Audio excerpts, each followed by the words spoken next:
The First Amendment gives us a right to protest and to voice our concerns and to petition our government for a redress of grievances. And I guess now they can make a subjective determination as to who they want to put a 5.56 round in, right? That's right. And all these alphabet agencies have been buying all kinds of body armor and automatic weapons and ammunition for quite some time. It doesn't matter who's in that Oval Office in that Masonically laid out Maryland suburb in the District of Criminals. It isn't even part of the United States. It's an occupying force in the United States.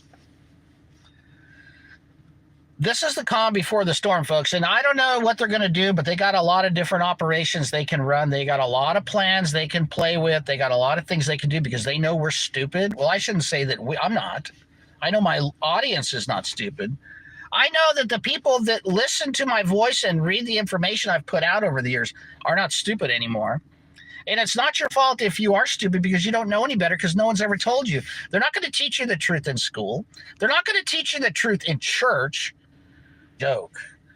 And what's coming is not funny either because, to be honest with you, all it's going to take is the right flashpoint and this country could devolve and descend into utter chaos overnight.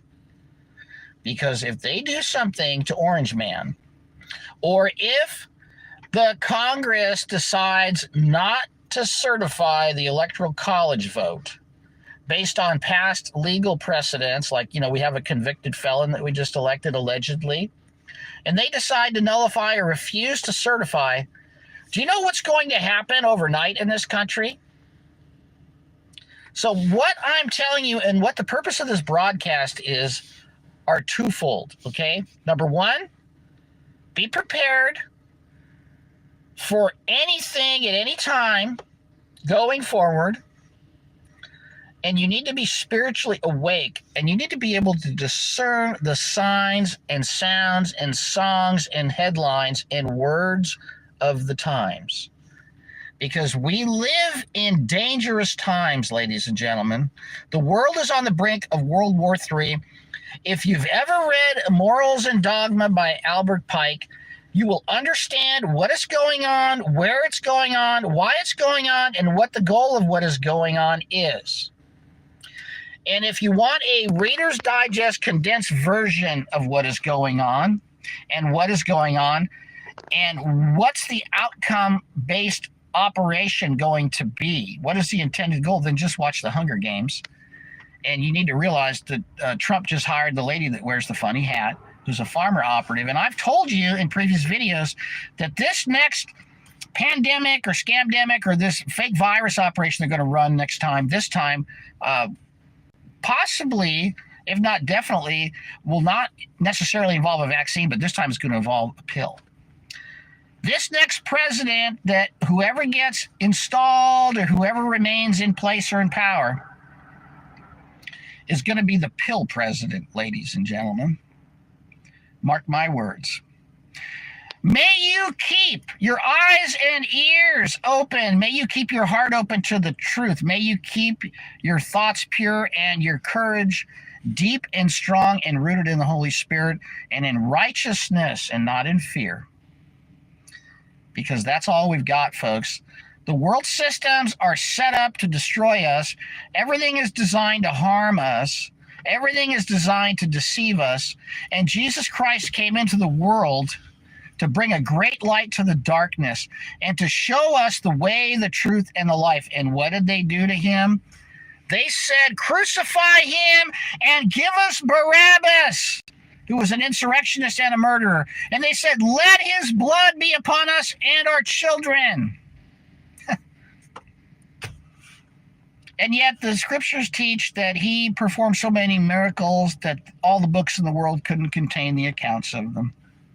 And so here we are 2,000 years later, and they're still mocking the poor thing that they can never get enough of mocking, right? They can never get enough mockery out of what has happened to Jesus.